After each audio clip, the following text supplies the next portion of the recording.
జై గురుదేవ్. ఓం శ్రీ సాయిరామ్. అనంత ప్రేమ స్వరూపులారా, నిన్న మీరు గురు సందేశంలో నీ జీవితమే ప్రేమమయం అనే అంశాన్ని గురించి తెలుసుకున్నారు. అంతకుముందు విశ్వమంతా ప్రేమమయం అనే అంశాన్ని గురించి తెలియజేయటం జరిగింది.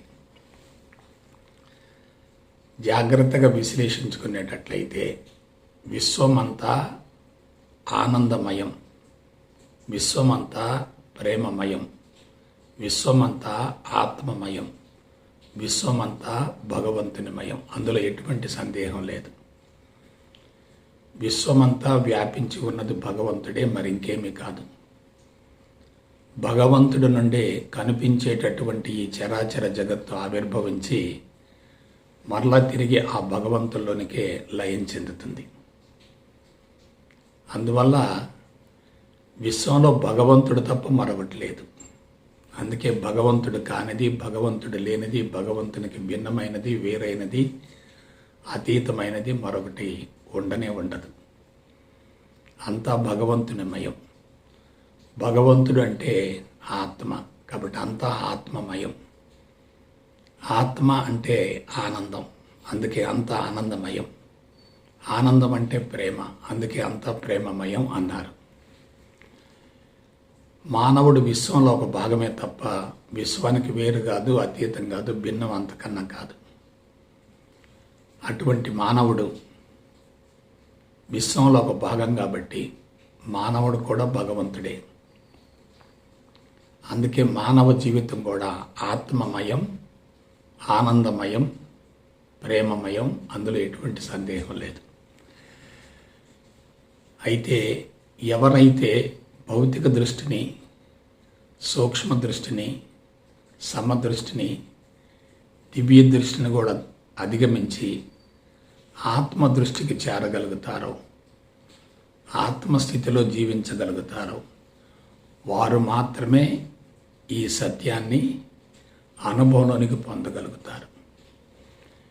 మిగిలిన వాళ్ళంతా తెలుసుకోగలుగుతారు, కానీ అనుభవంలోకి పొందటం సాధ్యమయ్యే ప్రసక్తి లేదు. ఇవాళ తెలుసుకోవటానికి గ్రంథాలు లభ్యమవుతూ ఉన్నాయి, కానీ అనుభవంలోకి పొందటం మాత్రం మామూలు విషయం కానే కాదు. ఎందువలన అనుభవంలోనికి పొందాలంటే అడుగడుగున అవరోధాలు ఎదురవుతూ ఉంటాయి. అవరోధాలు ఉన్నంత వరకు ఆత్మస్థితికి చేరే అవకాశమే లేదు.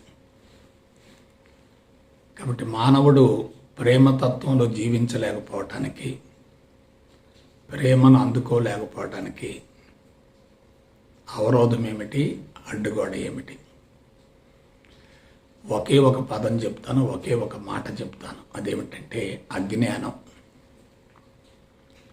అజ్ఞానమే చెడు కర్మఫలం, అజ్ఞానమే సమస్య, అజ్ఞానమే రుగ్మత, అజ్ఞానమే ద్వేషం, అజ్ఞానమే ప్రేమకు అవరోధం. అజ్ఞానం ఉన్నంత వరకు మనిషి ప్రేమతత్వంతో జీవించే అవకాశమే లేదు. అటువంటి అజ్ఞానం సమూలంగా తొలగిపోవాలంటే మనిషికి జ్ఞాన జ్యోతి కావాలి. అదే ఆత్మజ్ఞానం. అజ్ఞానం అనే చీకటిని ఆత్మజ్యోతి అనే వెలుగుతో తొలగించగలిగితే మనిషి తన స్వస్వరూపాన్ని తెలుసుకోగలుగుతాడు. నేను భగవంతుడను అనే అంశం అనుభవంలోకి వచ్చిందంటే అంతా ఆత్మమయంగా గోచరిస్తుంది, అంతా ప్రేమమయంగా గోచరిస్తుంది. జీవితమే ఆనందమయం అవుతుంది. ఇక ప్రత్యేకంగా ఎటువంటి సాధనలు కొనసాగించవలసినటువంటి అవసరమే లేదు. అయితే మనిషి అజ్ఞానంలో ఎందుకు ఇరుక్కున్నాడు? దానికి మూల కారణం ఏంటి? దీనిని గురించి నేను మరొకసారి మీకు క్లుప్తంగా స్పష్టంగా తెలియజేస్తాను. భూమండలం మొత్తంలో అజ్ఞానంలో జీవించే ఒకే ఒక జాతి మానవ జాతి. భూమండలం మొత్తంలో మాయచే బంధించబడినటువంటి ఒకే ఒక జాతి మానవ జాతి. మాయ అనేది మనిషిని సమూలంగా ఆక్రమించుకుంది. మాయలో బంధించబడ్డటువంటి వ్యక్తి భ్రమలో ఉంటాడు, భ్రాంతిలో ఉంటాడు, పిచ్చిలో ఉంటాడు, వెరిలో ఉంటాడు, వ్యామోహంలో ఉంటాడు. ఏదైతే జీవితానికి అవసరమో దాన్ని పోగొట్టుకుంటాడు, ఏదైతే జీవితానికి ప్రమాదకరమో దాన్ని పొందుతూ ఉంటాడు. కాబట్టి అజ్ఞానానికి ప్రతిరూపం ఏమిటంటే మాయ ఆవహించడం. కాబట్టి జీవిస్తున్న జీవన విధానానికి, జీవించవలసిన జీవన విధానానికి స్పష్టమైనటువంటి వ్యత్యాసం ఉన్నప్పుడు మనిషి తప్పనిసరిగా మాయచే బంధించబడతాడు. దాన్నే అజ్ఞానం అంటారు. జ్ఞానం లేకపోవటం అజ్ఞానం అనేటటువంటిది ఒక అర్థం. కానీ జీవించవలసిన జీవితానికి, జీవిస్తున్న జీవితానికి మధ్య అగాధం ఎక్కువగా ఉంటే దాన్నే అజ్ఞానం అంటారు. అంటే తనను గురించి ఆలోచించుకోకుండా భౌతిక ప్రపంచాన్ని గురించి ఆలోచిస్తూ ఉంటే అది అజ్ఞానం అవుతుంది. అజ్ఞానం తొలగిపోతేనే ఆత్మజ్ఞానం వెలుగులోకి వస్తుంది. లేదు, ఆత్మజ్ఞానాన్ని వెలిగించామనుకోండి, అజ్ఞానం అనే చీకటి తొలగిపోతుంది. కానీ మీరు నేను తెలుసుకోవలసినటువంటి కీలకమైనటువంటి అంశం ఏంటంటే, ప్రస్తుత కాలమాన పరిస్థితులలో అజ్ఞానం అనే చీకటి తొలగిపోవటం సాధ్యమయ్యే ప్రసక్తే లేదు. అదే జరిగితే గత 10,000 సంవత్సరాలుగా మానవుడు తప్పనిసరిగా అజ్ఞానం అనే చీకటిని తొలగించుకొని ఆనందమయమైన, ప్రేమమయమైన జీవితాన్ని తప్పనిసరిగా కొనసాగించేవాడు కదా. కాబట్టి అన్నీ అందుతున్నాయి, అన్నింటినీ కనిపెడుతున్నాడు, అన్ని రంగాలను ఆక్రమించుకుంటున్నాడు, భూమండలం దాటి అంతరిక్షంలోకి ప్రవేశిస్తున్నాడు. కానీ ప్రేమను మాత్రం పొందలేకపోతున్నాడు. అంటే మిగతావన్నీ సులభంగా ఉన్నాయి, సులభంగా అందుతున్నాయి, సంక్రమిస్తున్నాయి. కానీ ప్రేమ మాత్రం అందటం లేదు. ప్రేమ అందటం లేదంటే దానికి మూల కారణం అజ్ఞానం ఎక్కువగా ఉంది. అటువంటి అజ్ఞానాన్ని తొలగించడానికి ఆత్మజ్ఞానం యొక్క శక్తి సరిపోవటం లేదు. ఎందుకు మనిషి గాడి తప్పాడు? అందుకు మూల కారణం ఏంటి? ఎప్పుడైతే ఒంటరి జీవితం వదిలిపెట్టాడో, స్వేచ్ఛాయుత జీవితం నుండి బంధాలతో కూడినటువంటి జీవితానికి మళ్ళాడో, నేను, నాది, నాకనేటటువంటి పరిమిత తత్వం ఏర్పడిందో, మనిషి పూర్తిగా ప్రకృతి నుండి, భగవంతుని నుండి వేరయ్యాడు. నేను భగవంతునిలో ఒక భాగం అనుకుంటే ఎలా ఉంటుంది? నేను భగవంతుని నుండి వేరు అనుకుంటే ఎలా ఉంటుంది? నేను ప్రకృతిలో ఒక భాగం అనుకుంటే ఎలా ఉంటుంది? నేను ప్రకృతి నుండి వేరు అనుకుంటే ఎలా ఉంటుంది? ఇప్పుడు మానవులంతా ఏమయ్యారు? తెలివి, మేధా సంపత్తి వలన సొంత ప్రపంచాన్ని సృష్టించుకొని అహంకారంలో పూర్తిగా ఇరుక్కొని బంధించబడి తన జీవితానికి పరిధులు, పరిమితులు ఏర్పరచుకొని అతను వాటి నుండి బయటపడలేకపోతున్నాడు. బయట వ్యక్తుల్ని తన ప్రపంచంలోకి అనుమతించలేకపోతున్నాడు. తాను నిర్మించుకున్నటువంటి సొంత ప్రపంచం అంతా కూడా మాయకు ప్రతిరూపమే, అందులో ఎటువంటి సందేహం లేదు. అయితే అటువంటి మాయ బలోపేతమైంది కాబట్టి దాన్ని తొలగించడం చాలా కష్టం. అందుకే గత కొన్ని వేల సంవత్సరాలుగా ఎంతోమంది భారతావనిలో ఉద్భవించి ఆత్మజ్ఞానాన్ని గురించి అనేక రకాలుగా బోధిస్తూ ఉన్నప్పటికీ ప్రపంచంలో మార్పు రాకపోవడానికి మూల కారణం ఏంటంటే అజ్ఞానపు మోతాదు ఎక్కువగా ఉంది, అజ్ఞానపు బలం ఎక్కువగా ఉంది. అజ్ఞానం అనేటటువంటి విషవృక్షం శాఖోపశాఖలుగా విస్తరించి ఉంది. దాన్ని తొలగించటం, పెకలించటం మనిషికి సాధ్యం కావటం లేదు. కాబట్టి ప్రకృతికి దూరమైన మరుక్షణమే మనిషి మాయలో పడ్డాడు. ఆ మాయలో ఒక భాగంగానే చట్టాన్ని, న్యాయాన్ని ఏర్పరచుకున్నాడు. ఇదంతా ఎందుకు? తెలివైనటువంటి వ్యక్తులు తమ భద్రత కోసం, రక్షణ కోసం ఏర్పరచుకున్నటువంటి ప్రత్యేకమైనటువంటి వ్యవస్థ. ఆ వ్యవస్థ ఎంత బలంగా ఉందంటే దాన్ని ఎవరూ తొలగించే అవకాశమే లేదు. ఆధ్యాత్మిక మార్గంలో ఎటువంటి లోపం లేదు, దాన్ని అందించేటటువంటి విధానంలో కూడా లోపం లేదు, దాన్ని అందించేటటువంటి వ్యక్తులలో కూడా లోపం లేదు. కానీ మనిషి మాత్రం దాన్ని అందుకునేటటువంటి స్థితిలో లేడు, స్థాయిలో లేడు. అందుకు మూల కారణం ఏంటి? సమస్యల తోరణంలో బంధించబడ్డాడు. సమస్య అనేది ఉందంటే మనిషి సాధారణ స్థాయిలో ఆలోచిస్తూ ఉంటాడు, ఉన్నతంగా ఆలోచించే అవకాశమే లేదు. ప్రస్తుతం సమస్య అనేది కామన్గా తయారైంది, సర్వసాధారణం అవుతుంది. ఆ సమస్య నుండి బయటపడే అవకాశం లేనంతగా మనిషి ఇరుక్కుపోయాడు. కాబట్టి కొంచెం జాగ్రత్తగా విశ్లేషించండి, జాగ్రత్తగా ఆలోచించండి. అజ్ఞానం అనేటటువంటి అంధకారాన్ని తొలగించడం మామూలు విషయం కానే కాదు. వ్యవసాయ క్షేత్రంలో పంట ఉంది, కానీ కలుపు మొక్కలు, పిచ్చి మొక్కలు, తుమ్మ మొక్కలు, చెడు మొక్కలు, విషపు వృక్షాలు విపరీతంగా ఉన్నాయి. ఈ విషపు వృక్షాల యొక్క మోతాదు ఎక్కువగా ఉంది, పంట యొక్క మోతాదు తక్కువగా ఉంది. అందుకే మనిషి ఎంతో శ్రమిస్తున్నప్పటికీ ఆ కలుపు మొక్కల యొక్క మోతాదును తొలగించుకోలేకపోతున్నాడు. మరొక విశేషం ఏంటంటే, ఈ అనుభవాలు అనేటటువంటివి, సంస్కారాలు అనేటటువంటివి లోతుగా ఉంటాయి, బరువుగా ఉంటాయి, భారంగా ఉంటాయి. అవి అంతశ్చేతన మనసులో నిక్షిప్తమై ఉంటాయి. అందున సంచిత కర్మలు అంతశ్చేతన మనసులో ఉంటాయి. అవి అంతశ్చేతన మనసు నుండి బయటికి రావటం చాలా కష్టతరం.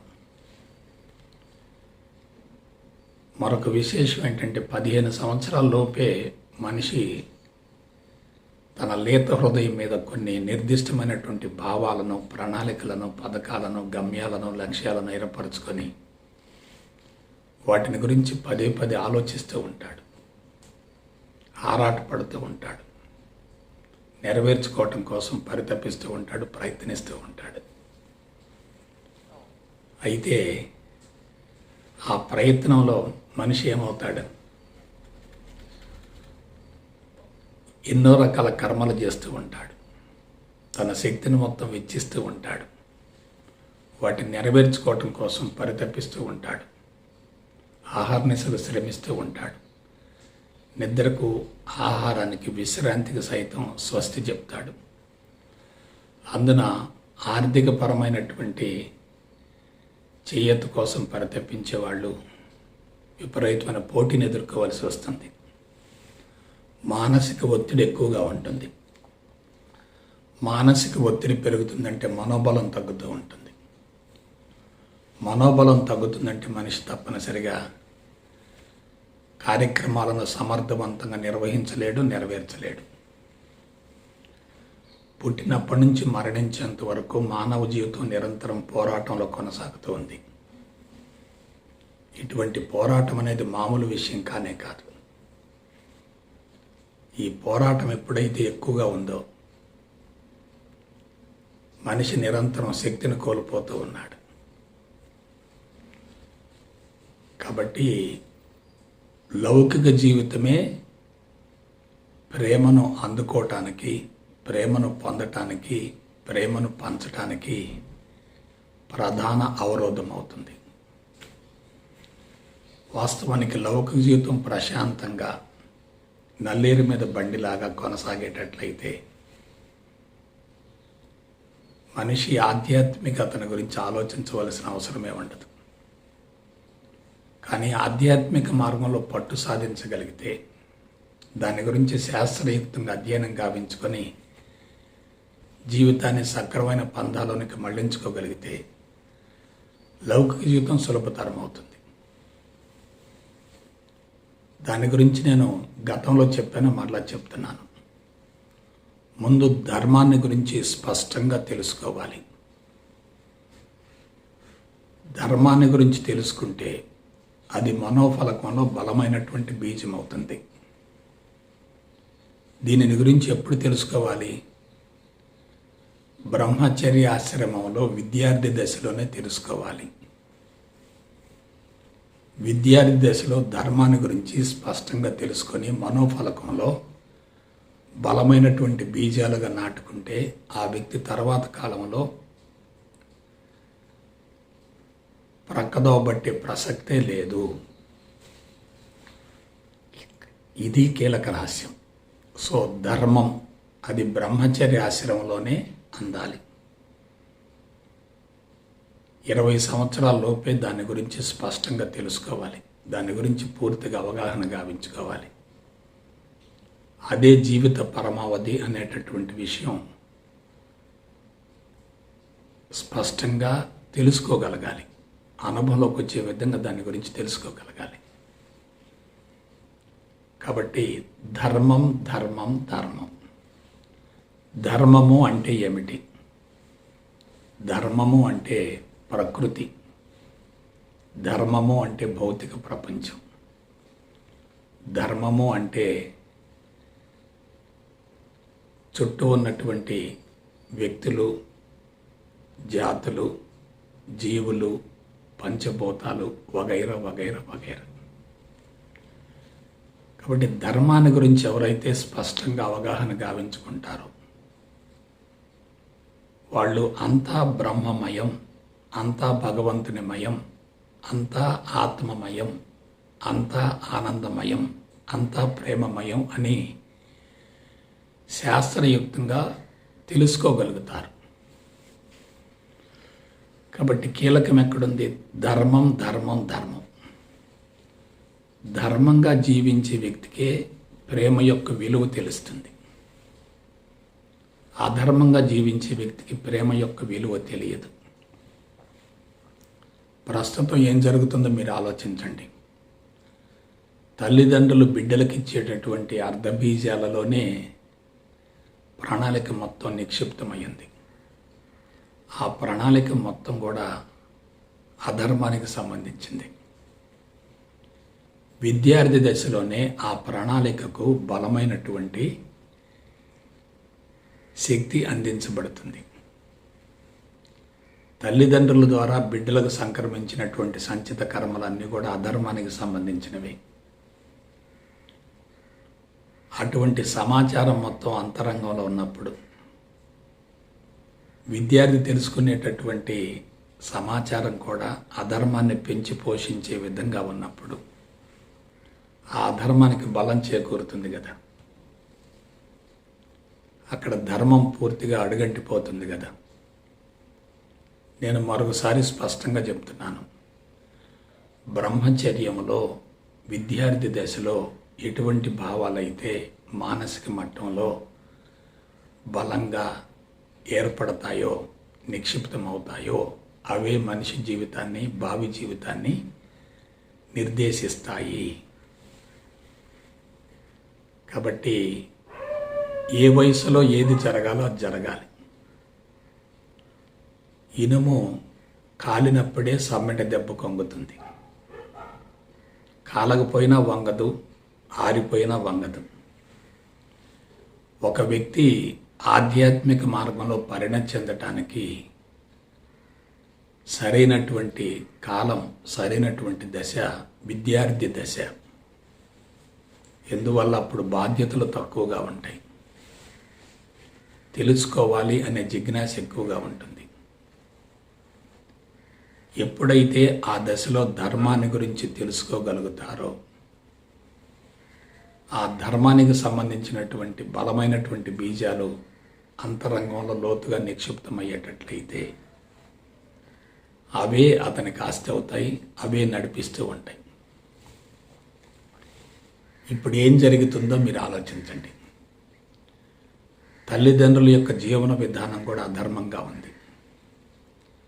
తల్లిదండ్రుల యొక్క మనోభావాలు కానీ, తల్లిదండ్రుల యొక్క అలవాట్లు కానీ, వ్యసనాలు కానీ, వాళ్ళ ఆలోచన విధానం కానీ, ప్రణాళికలు కానీ, పథకాలు కానీ, గమ్యాలు కానీ, లక్ష్యాలు కానీ ఇవన్నీ ఎలా ఉన్నాయి?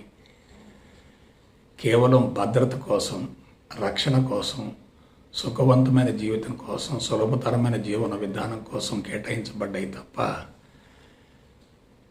ధర్మబద్ధంగా లేవు. అందుకే తల్లిదండ్రులు ఎటువంటి వృత్తిలో ఉంటారో బిడ్డలను కూడా అదే వృత్తిలో కొనసాగే విధంగా తర్ఫీదునిప్పిస్తున్నారు. తల్లిదండ్రులు బిడ్డలకు మార్గదర్శనం కావాలి తప్ప వాళ్ళ యొక్క అధర్మపు భావాలను జీవితాన్ని బిడ్డల యొక్క జీవితం మీద బలవంతంగా ప్రయోగించకూడదు. ఈ ఒక్క రహస్యం తెలిస్తే చాలు. తల్లిదండ్రుల యొక్క జీవన విధానాన్ని బట్టే బిడ్డల జీవితం ఆధారపడి ఉంటుంది. తల్లిదండ్రుల యొక్క ప్రభావం ప్రత్యక్షంగా పరోక్షంగా బిడ్డలను వెంబడిస్తూ ఉంటుంది, వేటాడుతూ ఉంటుంది. ఆ ప్రభావం జీవితాంతం కొనసాగుతూనే ఉంటుంది. ఎందుకంటే తల్లిదండ్రులు ఇచ్చినటువంటి బీజాలే కదా బిడ్డ యొక్క జీవితానికి విత్తనం అవుతుంది. కాబట్టి తల్లిదండ్రుల ప్రభావం బిడ్డల మీద ప్రత్యక్షంగా ఉంటుంది.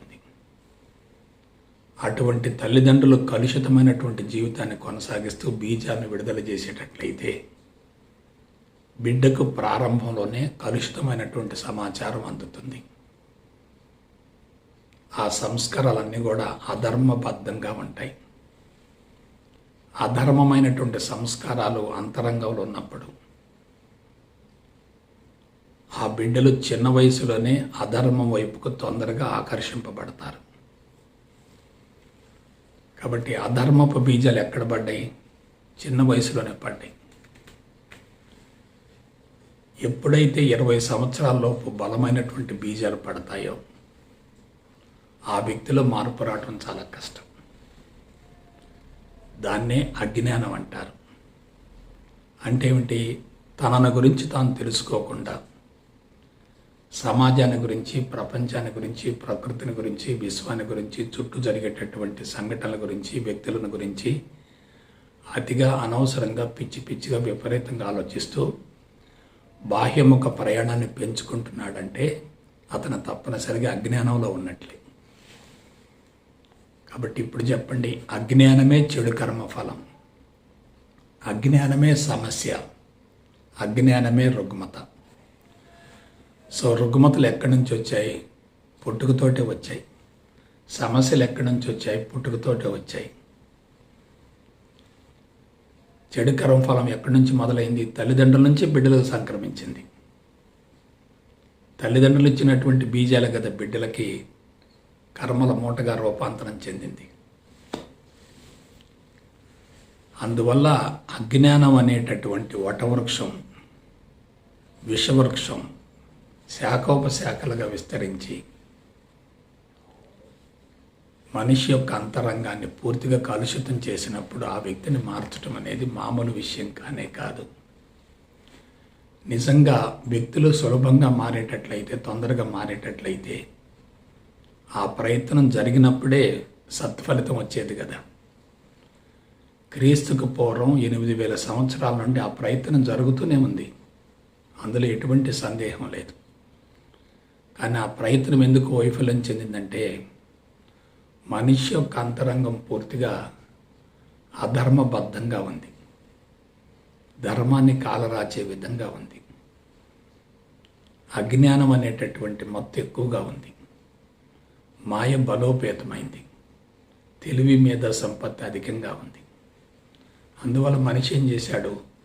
ధర్మాన్ని ఆచరించలేక చట్టాన్ని, న్యాయాన్ని రూపొందించుకొని ఆ మత్తులో పడిపోయాడు. తాత్కాలిక ఉపశమనం కోసం ప్రయత్నించాడు తప్ప శాశ్వత పరిష్కారాన్ని గురించి ఆలోచించలేదు. ఎప్పుడైతే విద్యార్థి దశలో ధర్మబద్ధమైనటువంటి జీవితాన్ని గురించి స్పష్టంగా తెలుసుకోగలుగుతారో అతడు ధర్మాన్ని ఆచరిస్తాడు. ఎప్పుడు ఆచరిస్తాడు? గృహస్థు జీవితంలో ఆచరిస్తాడు. భార్యాభర్తల సంబంధం సామాన్యమైనది కాదు, చాలా పవిత్రమైంది. పార్వతీ పరమేశ్వర్ల గురించి, విష్ణుమూర్తి లక్ష్మీదేవి గురించి, బ్రహ్మ సరస్వతిని గురించి పురాణాలలో ప్రస్తావించడానికి మూల కారణం ఆ విధంగా జీవించమని మనకి ప్రత్యక్షంగా తెలియజేయటం జరిగింది. కాబట్టి పురుషుడు ప్రకృతి నుండి వేరు కాదు, ప్రకృతి పురుషుడికి వేరు కానే కాదు. ప్రకృతే పురుషుడు, పురుషుడే ప్రకృతి. ప్రకృతిలోనే పురుషుడున్నాడు. ప్రకృతి పురుషుల సంగమమే పరిపూర్ణత్వం. కాబట్టి గృహస్థు జీవితం ఎలా ఉండాలి? తెలుసుకున్నటువంటి ధర్మాన్ని ఆచరించే విధంగా ఉండాలి. ఇవాళ గృహస్థ జీవితం ఎందుకు సమస్యాత్మకంగా తయారైందంటే ధర్మం లేదు కదా, సత్యం లేదు కదా, చట్టం ఆధిక్యతను సంతరించుకుంది కదా, న్యాయశాస్త్రం మీద కోర్టుల మీదనే ప్రపంచం నడుస్తుంది కదా. కాబట్టి అక్కడే మనిషి యొక్క మూలాలు దెబ్బతిన్నాయి. సత్యం ధర్మం రెండు ఎప్పుడైతే అడుగంటిపోయాయో ఆనాడే మనిషి జీవితం పతనమైంది. ఇది ఆకస్మికంగా సంభవించే మార్పు కానే కాదు.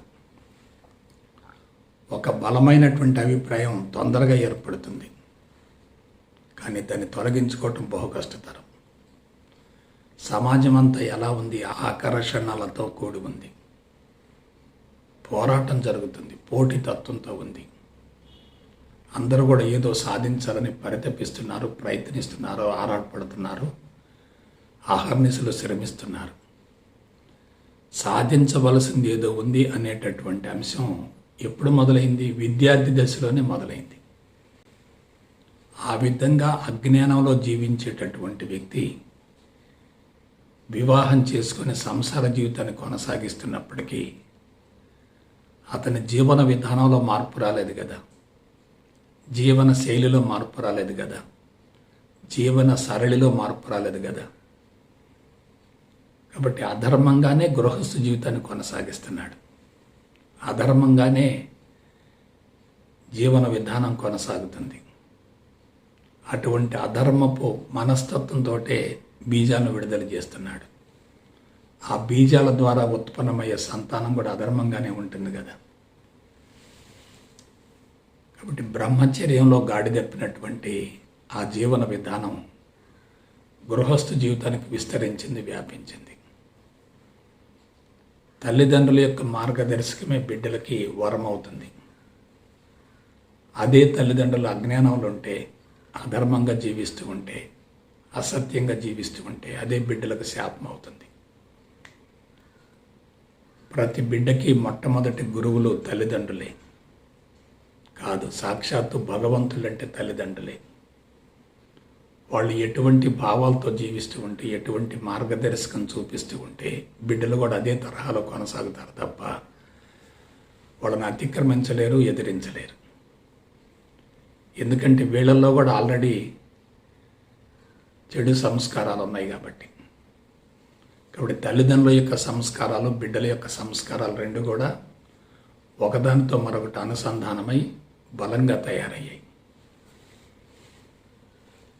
ఎప్పుడైతే గృహస్థ జీవితం కలుషితమవుతుందో ఆ ప్రభావంతో సమాజం మొత్తం కలుషితమవుతుంది.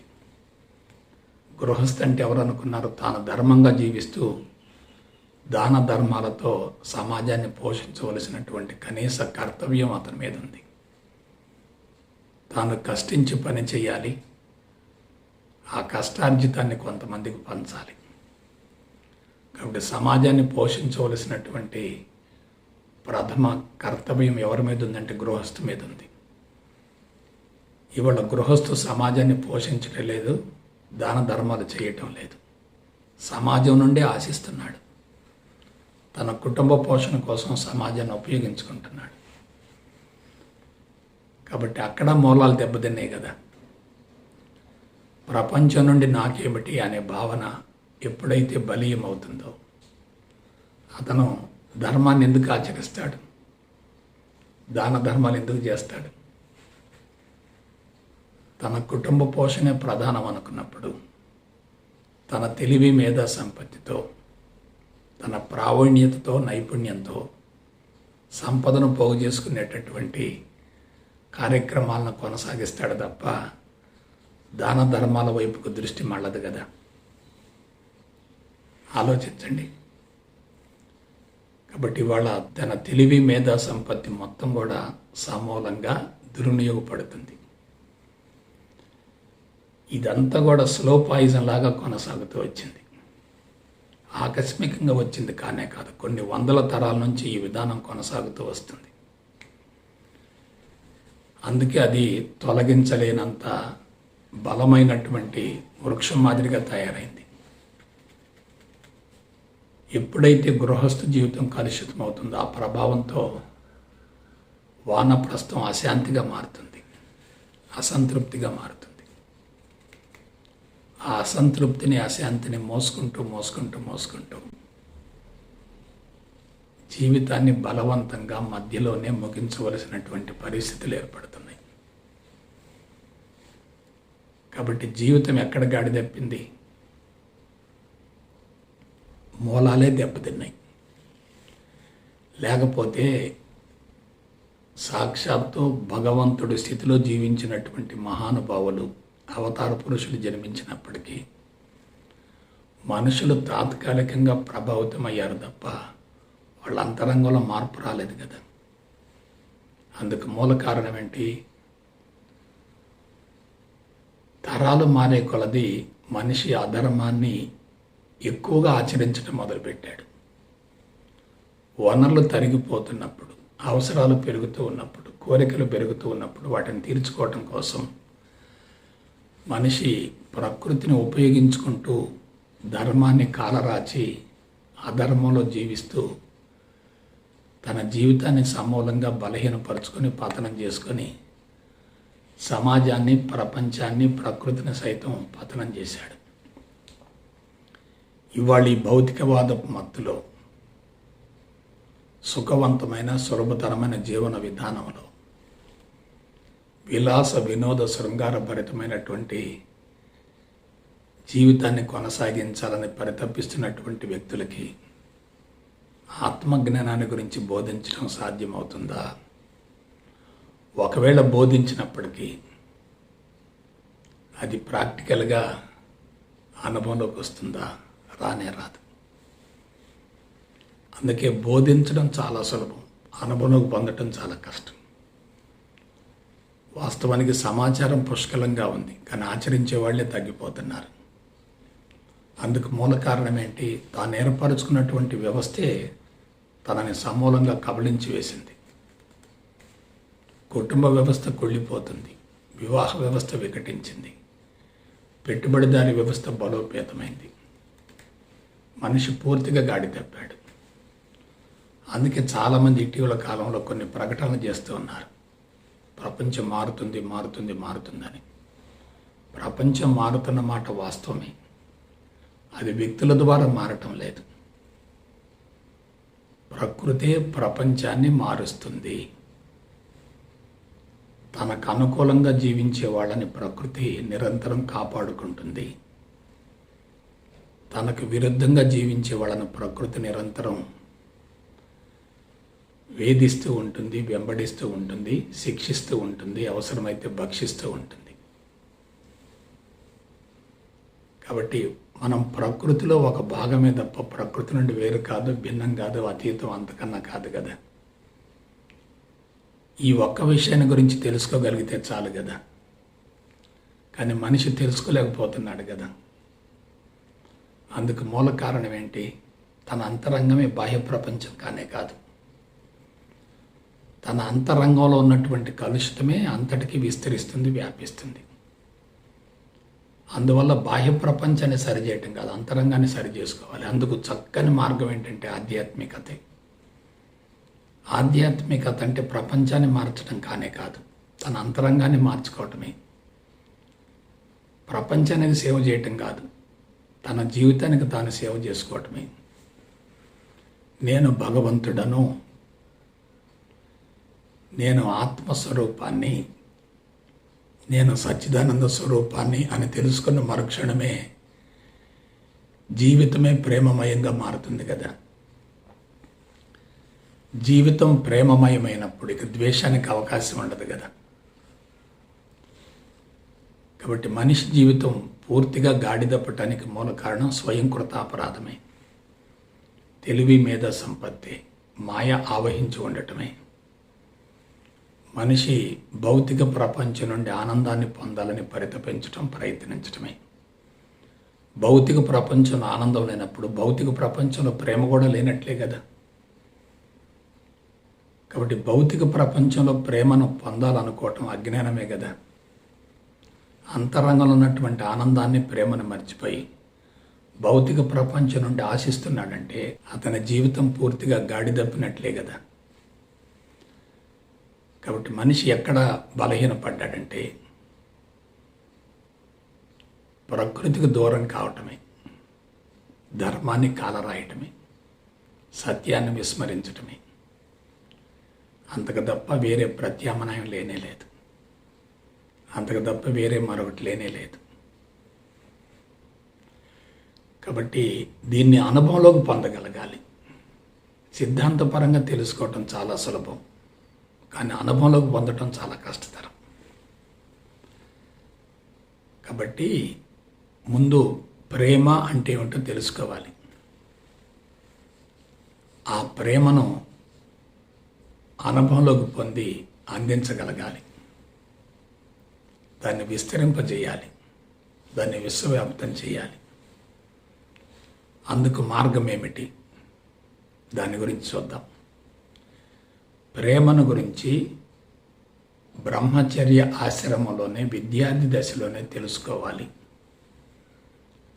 ప్రేమ అంటే ధర్మం, ప్రేమ అంటే ఆనందం, ప్రేమ అంటే ఆత్మ, ప్రేమ అంటే భగవంతుడు.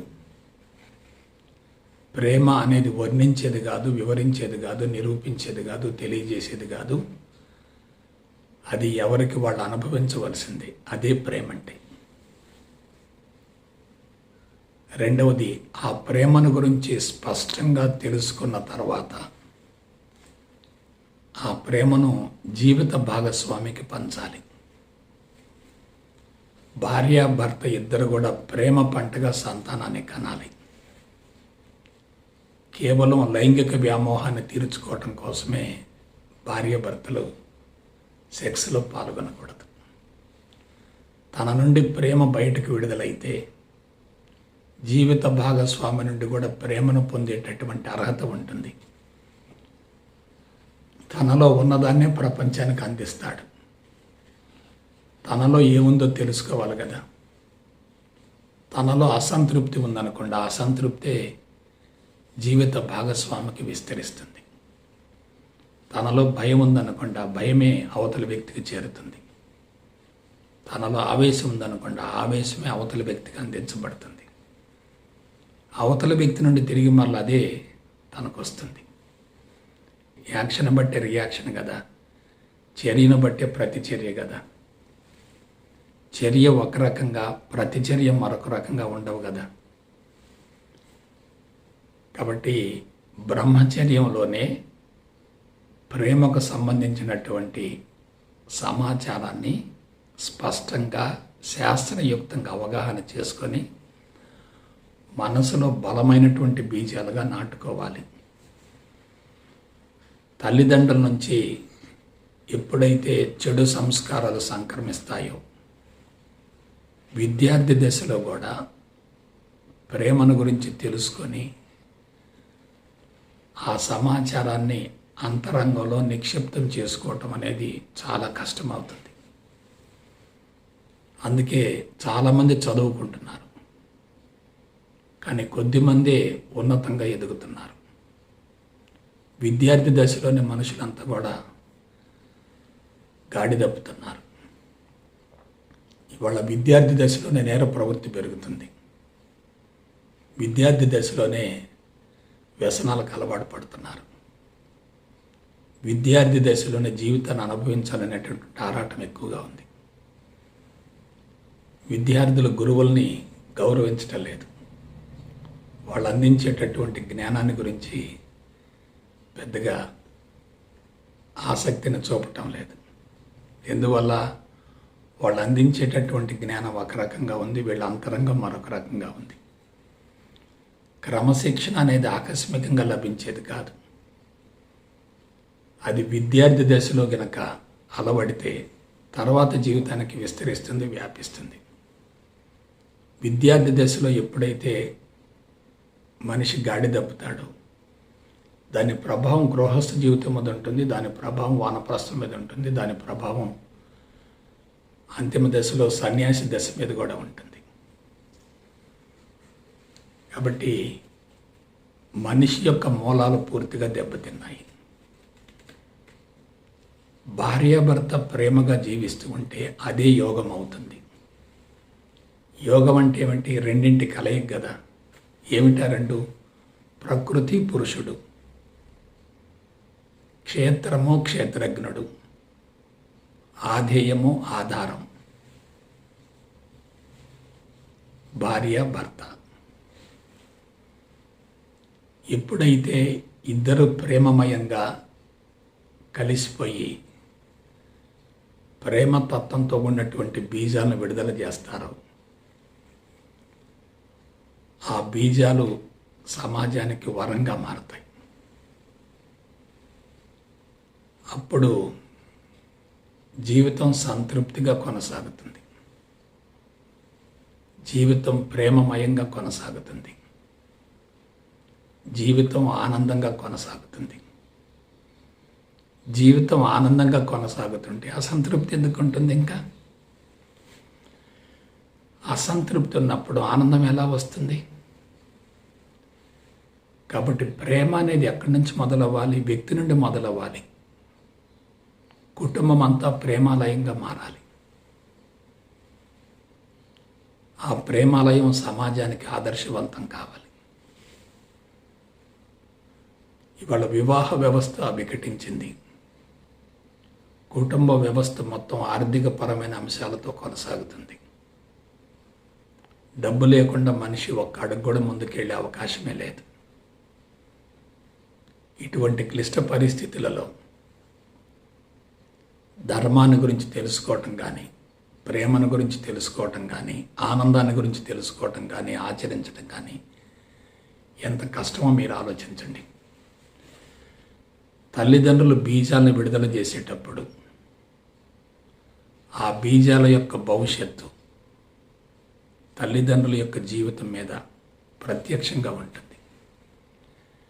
బిడ్డలతో కుటుంబ సభ్యులతో సమస్యలు వచ్చాయంటే ఆ తల్లిదండ్రుల మనసు తల్లడిల్లిపోతుంది.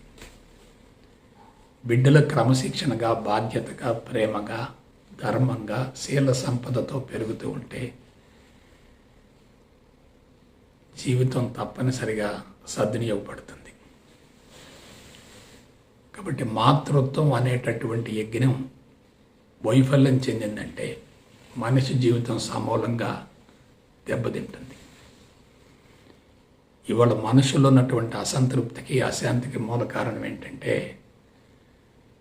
కుటుంబ సభ్యుల మధ్య ప్రేమ, అనురాగాలు, ఆప్యాయతలు కరువు కావటమే. అందుకు మూల కారణం ఏంటి? ధనం ఆధిక్యతను సంతరించుకుంది, ధర్మం అడగంటిపోయింది. ధనం ముఖ్యం అనుకున్న చోట ధర్మం ఉండదు, ధర్మం లేని చోట ప్రేమకు అవకాశమే లేదు. కాబట్టి ఆ ప్రేమ అనేది ఎక్కడ మొదలు కావాలి?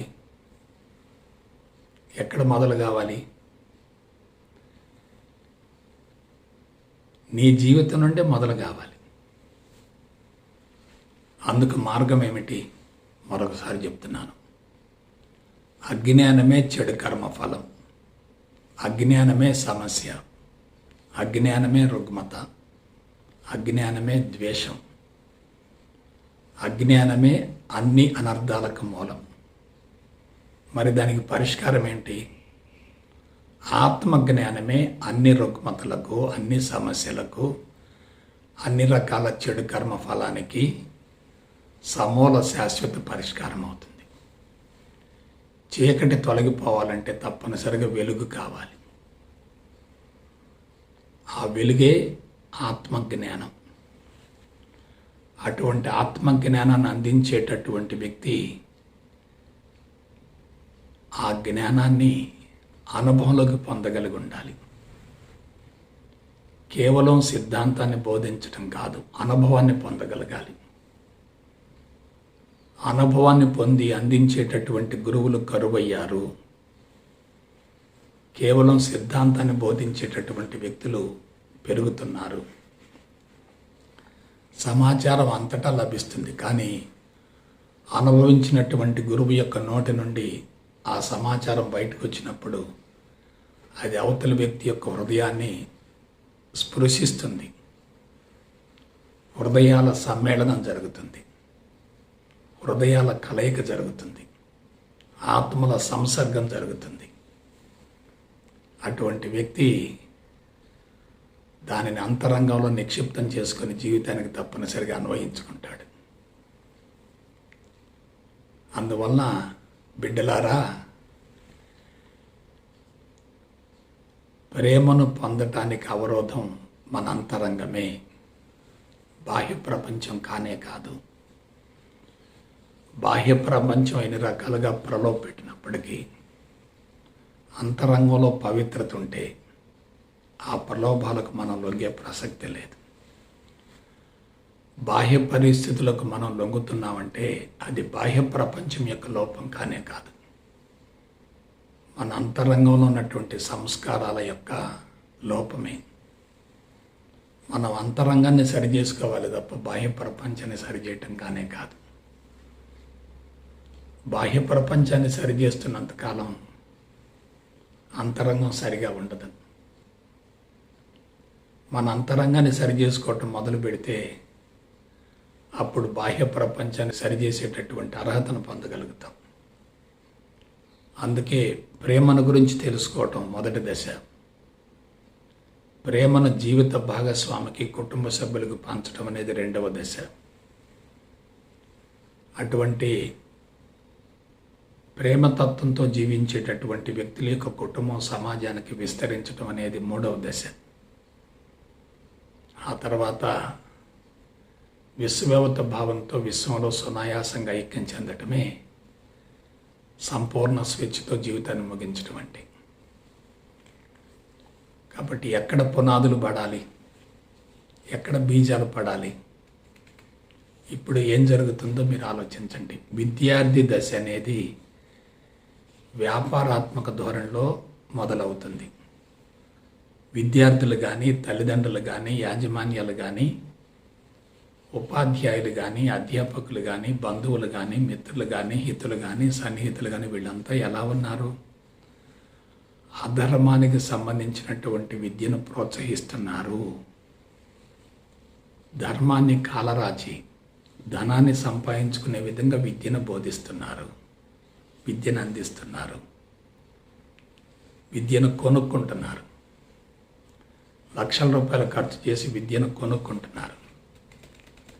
ఎప్పుడైతే మనం విద్యను కొనుక్కుంటామో, డబ్బులు ఖర్చు పెట్టి, అది పెట్టుబడి అవుతుంది. ఆ పెట్టుబడిని మరలా తిరిగి పొందటం కోసం సమాజం మీద వ్యాపారం చేస్తాం. కాబట్టి ఇదంతా ఒక చైన్ మాదిరిగా జరుగుతుంది, గొలుసు మాదిరిగా జరుగుతుంది. ఆకస్మికంగా వచ్చింది కానే కాదు. Nothing happens accidental, everything is prefixed. ఏది ఆకస్మికంగా జరగదు, తప్పనిసరిగా ముందే నిర్ణయించబడుతుంది. అందువల్ల మనుషులు ఏమయ్యారు? అజ్ఞానం అనేటటువంటి అంధకారం నుండి బయటపడలేనంతగా ఇరుక్కుపోయారు. మాయ వాళ్ళను సమూలంగా ఆక్రమించుకుంది. అటువంటి మాయ నుండి బయటపడి జీవిత పరమార్థం నెరవేర్చుకోవాలంటే తప్పనిసరిగా మార్గం ఉంది. అదేమిటి? పూర్ణ జ్ఞానం, పరిపూర్ణ జ్ఞానం. అటువంటి పరిపూర్ణ జ్ఞానాన్ని సద్గురు ద్వారా పొంది మీ భావి జీవితాన్ని ఆనందమయం చేసుకుంటారని, ప్రేమమయం చేసుకుంటారని మనస వాచ కర్మణ కోరుకుంటూ సెలవు తీసుకుంటా. జై గురుదేవ్, జై గురుదేవ్, జై గురుదేవ్.